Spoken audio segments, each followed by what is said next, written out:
Lucha con firmeza para conservarla. Los grandes discursos que tenemos, los grandilocuentes en realidad, discursos de nuestros candidatos, tienen que ver con propuestas de llevarse abajo a la pobreza. Sin embargo, ¿cómo andamos en el tema? ¿Qué percepción tiene la población del verdadero rostro de la pobreza en el Perú? Señor director, presente usted el último titular para esta noche.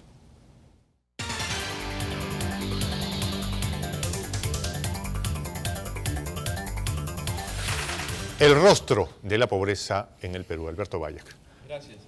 Pobreza y corrupción, Juan José, siempre van de la mano.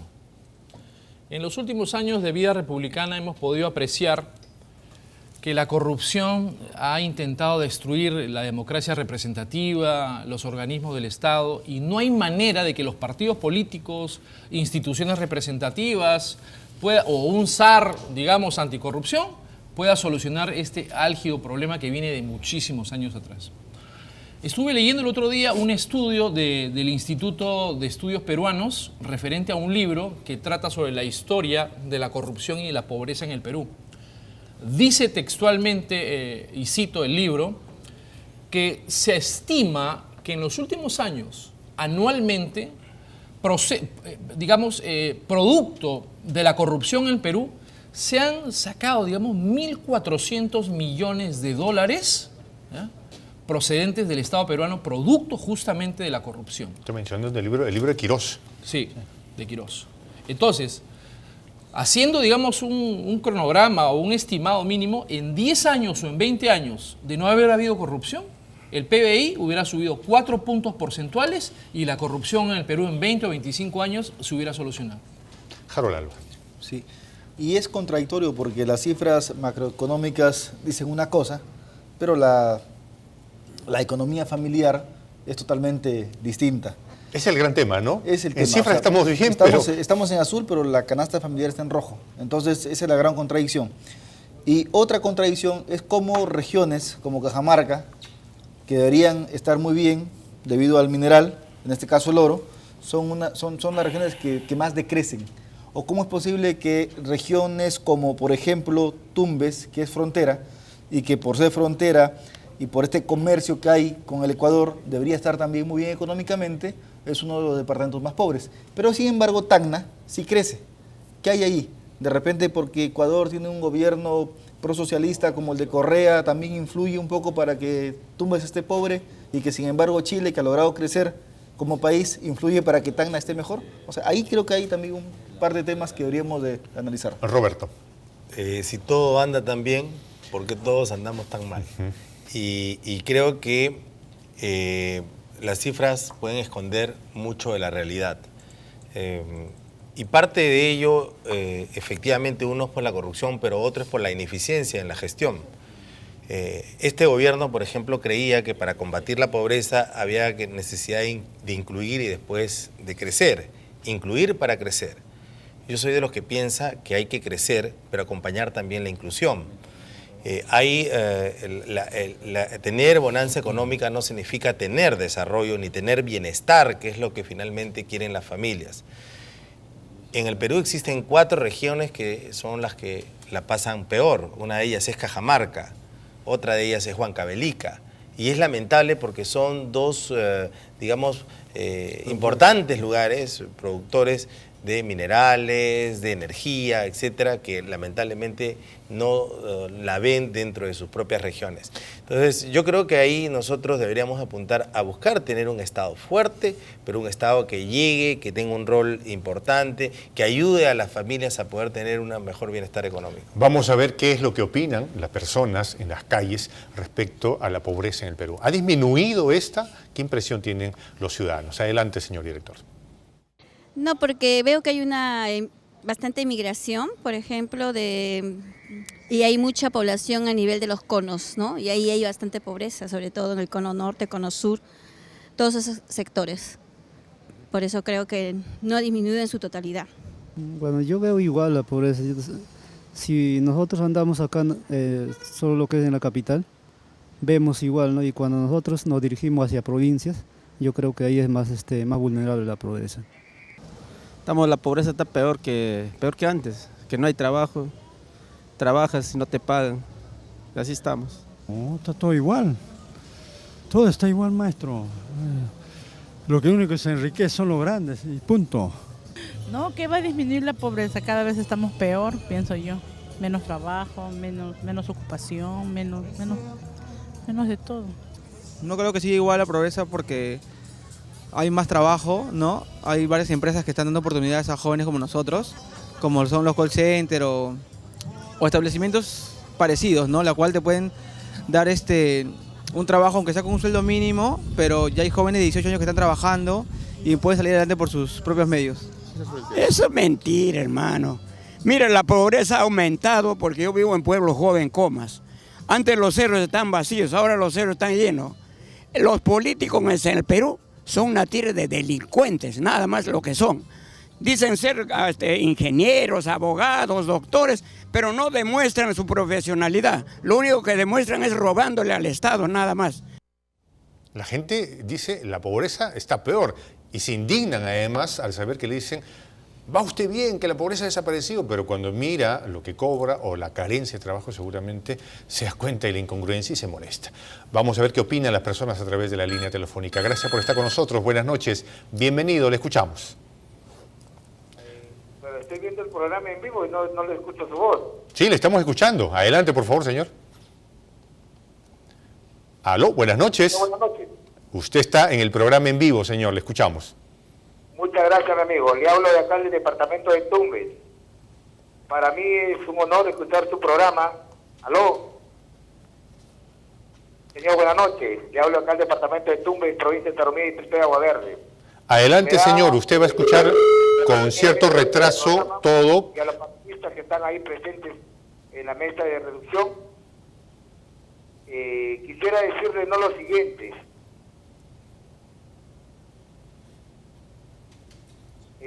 Yo quisiera decirle, ¿no?, de que todos los políticos tradicionales se acuerdan de Tumbes solamente cuando están en política. Y para mí es indignante, ¿no?, de que solamente de Tumbes se acuerden cuando hay bien se avecina la campaña, ¿no? Todo el mundo es Papá Noel.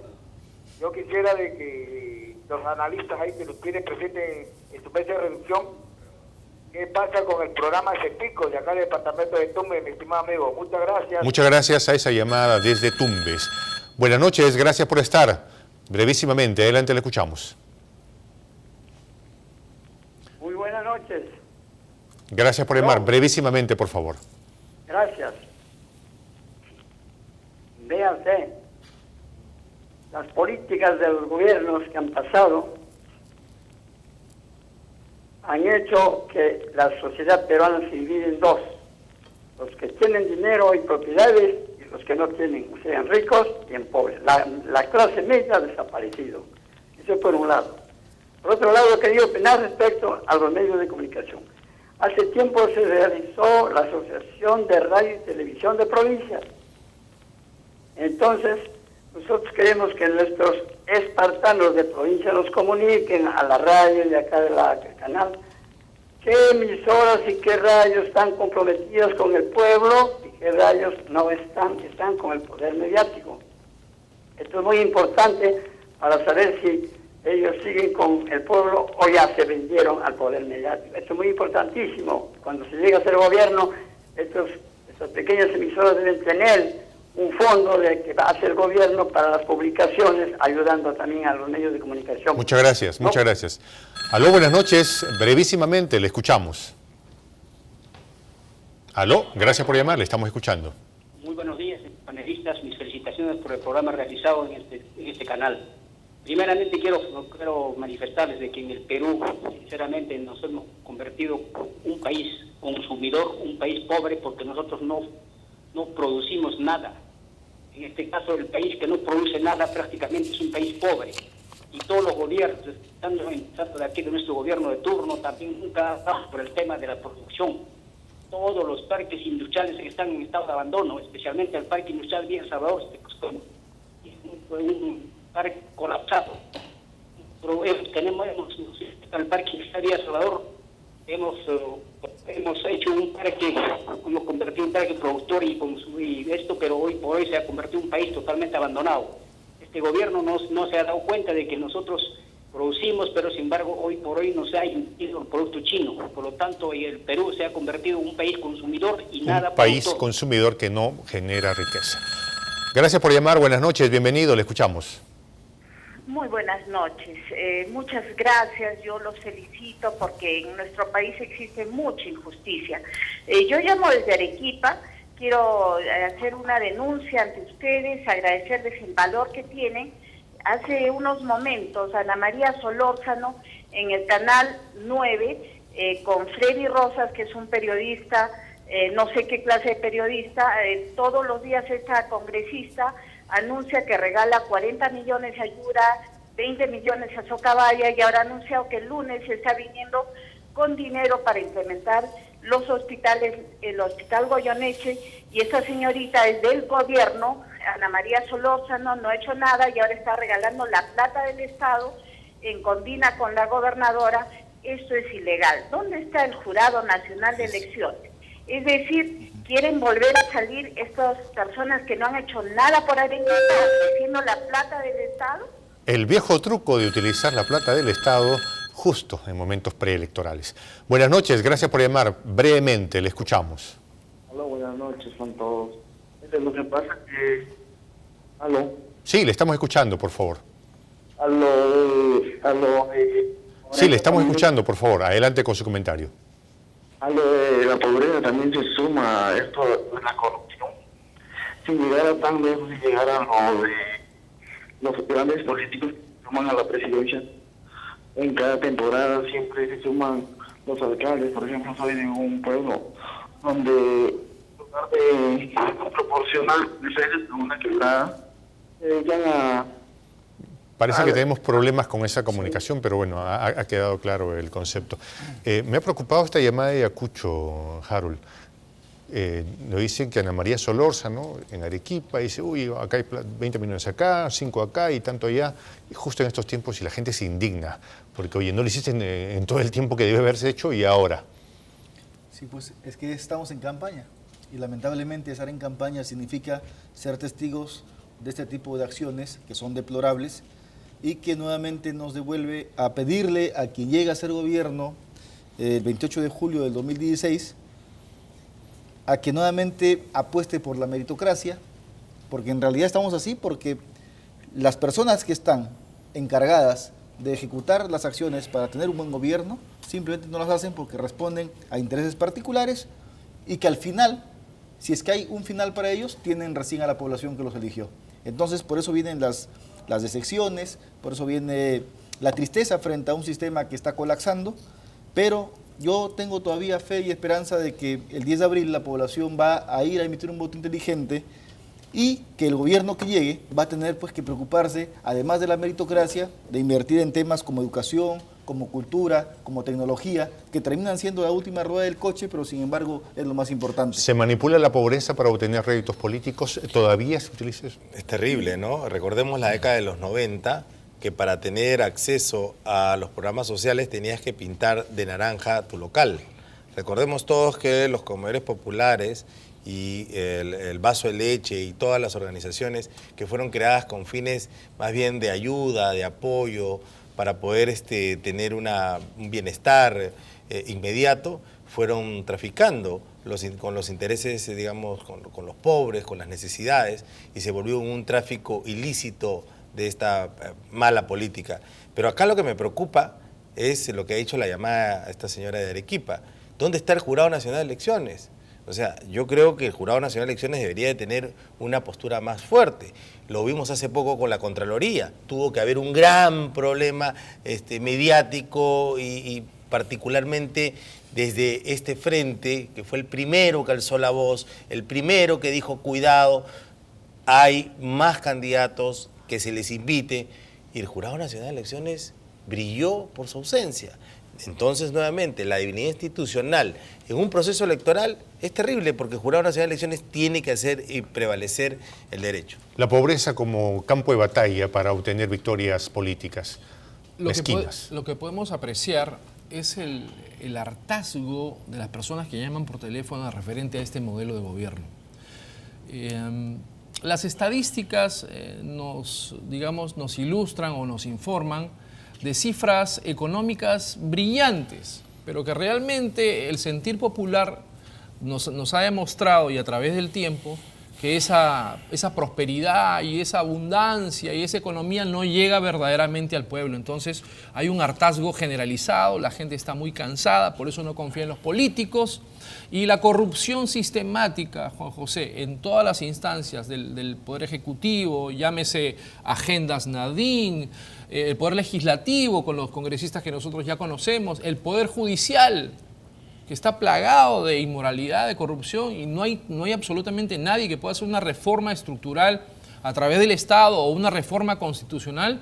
Entonces vemos que la gente, lo único que esto genera es rechazo sistemático, rechazo absoluto, que puede verse reflejado en las urnas en la próxima elección. Que seguramente se convierte además en el argumento de las personas que están indignadas en las calles y que seguramente también lo expresan cada vez que pueden. Vamos a escuchar a las personas precisamente que se comunican con nosotros. Buenas noches, gracias por estar. Brevísimamente, le escuchamos. Les agradezco a ustedes, buenas noches. Sí, adelante, por favor. Mi nombre es Roberto Senzano. Yo creo que hay que comenzar a despersonalizar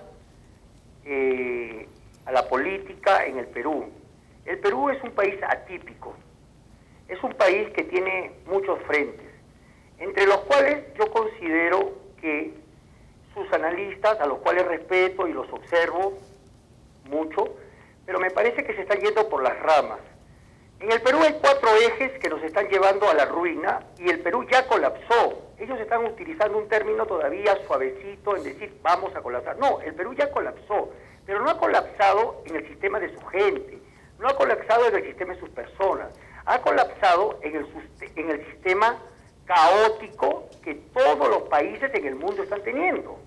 Entonces, por lo cual hay que crear un nuevo sistema, un sistema que nos permita llevar por buenos caminos la política de salud, de educación, de la seguridad nacional y todo esto envuelto en una política de justicia. Crear un nuevo sistema a partir de nuevas políticas.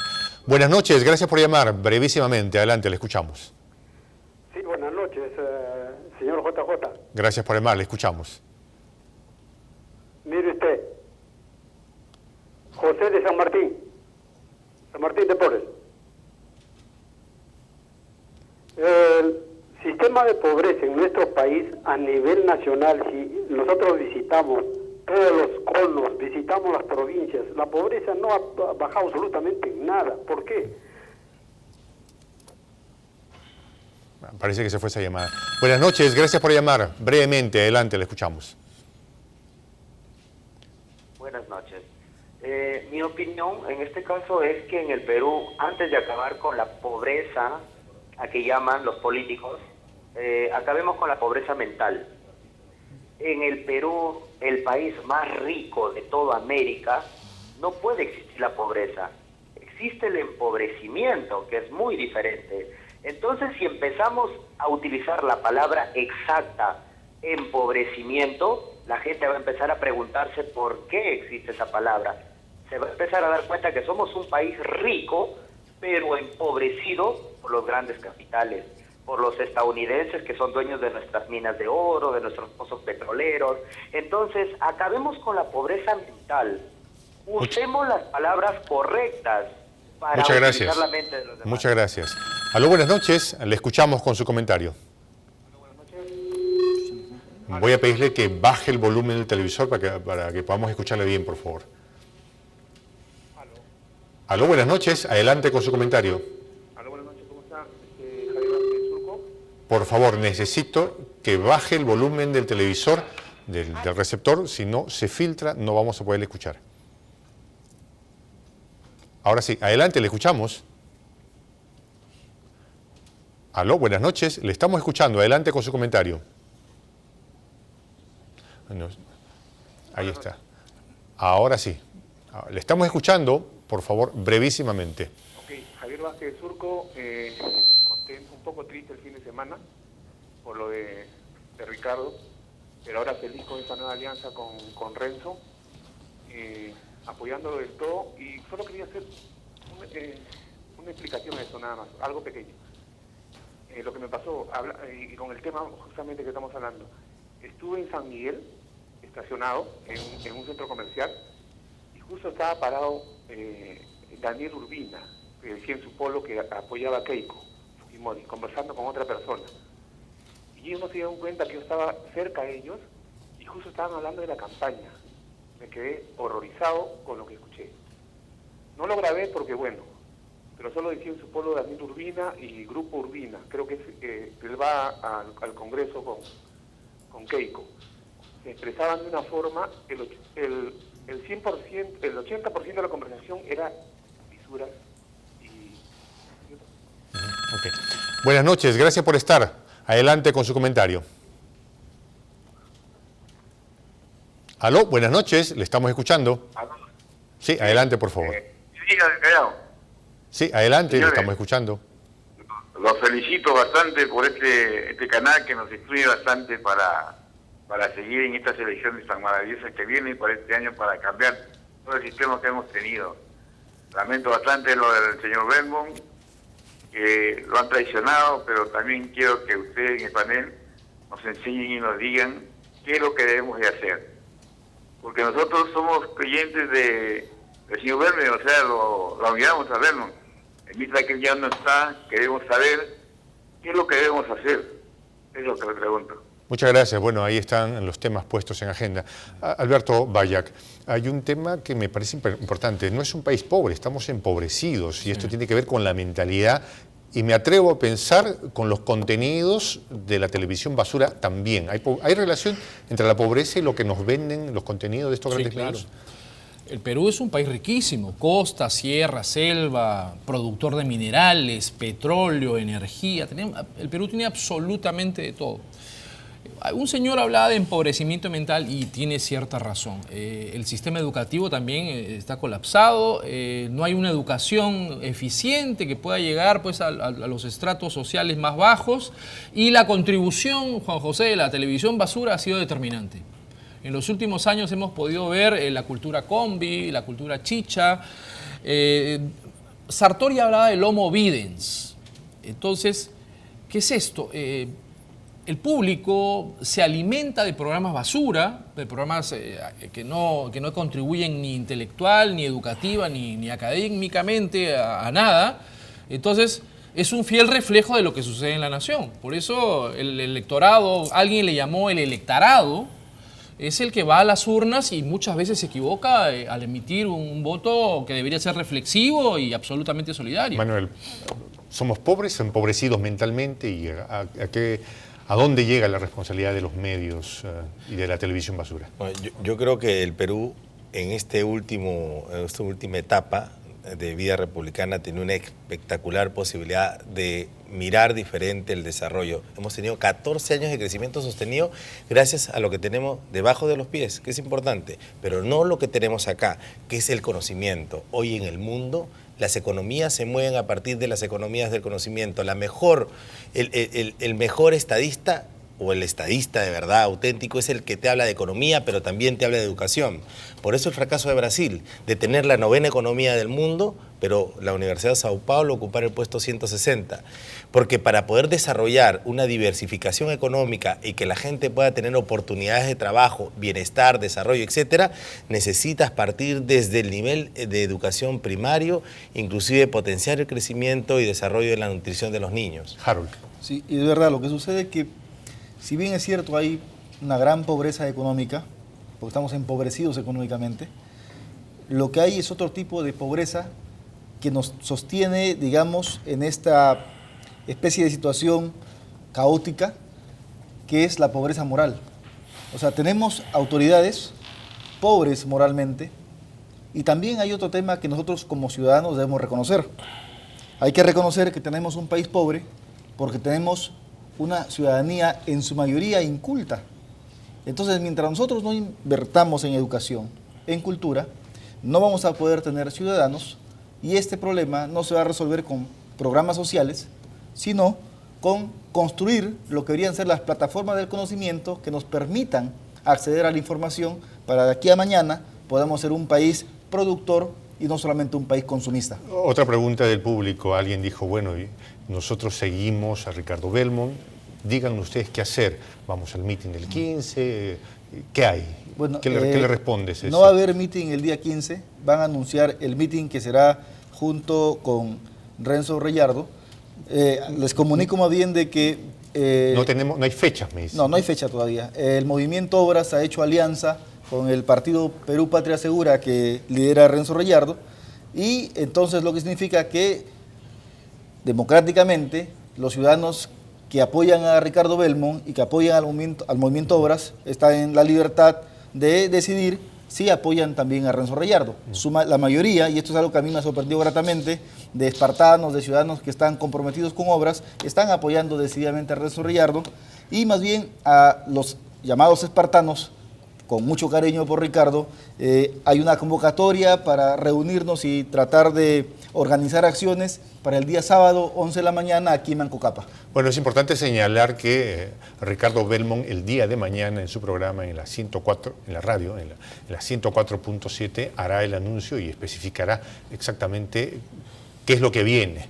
Y también es importante señalar que no se trata de una alianza en realidad, sino de un proceso de invitación, ¿no? una dinámica democrática, ¿no? Ha habido una invitación de parte de Renzo Reyardo, pero después sí ha habido una alianza. Claro. Bueno, estamos en ese tema. Por favor. Respecto a ese tema, Juan José, lo que tiene que hacer el Partido Obras o el Movimiento Obras es la construcción de un partido absolutamente diferente, un partido regional, un partido nacional, con una línea programática diferente, una doctrina sana, que realmente marque la diferencia, ¿no? Que llegue a todos los estratos sociales de la nación y propugne realmente consolidar el cambio y la transformación de la nación. Pero también fundamentado y como plataforma política los valores sociales, valores éticos, valores morales, porque el sistema, un señor dijo que ya colapsó el sistema, en cierta manera tiene razón. Este sistema está o colapsado o a punto de colapsar. Entonces, con la construcción, con la edificación de una plataforma política donde la gente que integra este grupo sea de una convicción absoluta moral, yo creo que podemos realmente marcar la diferencia política. Caballeros, yo quiero agradecer, se nos acaba el tiempo. 5 segundos, por favor. Te decía, mira cómo la cultura es tan importante que dos países grandes, uno más poderoso que el otro, como Inglaterra y como España, este año celebran el 400 aniversario de Shakespeare y Cervantes. Y eso es reactivar la economía totalmente. Caballeros, muchas gracias. El debate es intenso aquí. Nosotros les agradecemos. Nos despedimos hasta el día de mañana. El programa Boca a Boca, que van a ver ustedes seguidamente, va a tener un contenido muy especial. Resulta que el día de ayer nuestro editor general, Luis Alfonso Morey, hizo una entrevista muy interesante en el programa Habla el Pueblo a Renzo Reyardo, a Ricardo Belmont, en el que precisamente explican los lineamientos políticos que va a tener el Partido Obras o el Movimiento Obras y estas dinámicas democráticas que han encontrado a Renzo Reyardo como uno de los actores políticos importantes. Nosotros nos despedimos y tras la pausa usted podrá disfrutar de esta interesante entrevista, de esta mesa que condujo el día de ayer Luis Alfonso Morey. Buenas noches, hasta el día de mañana.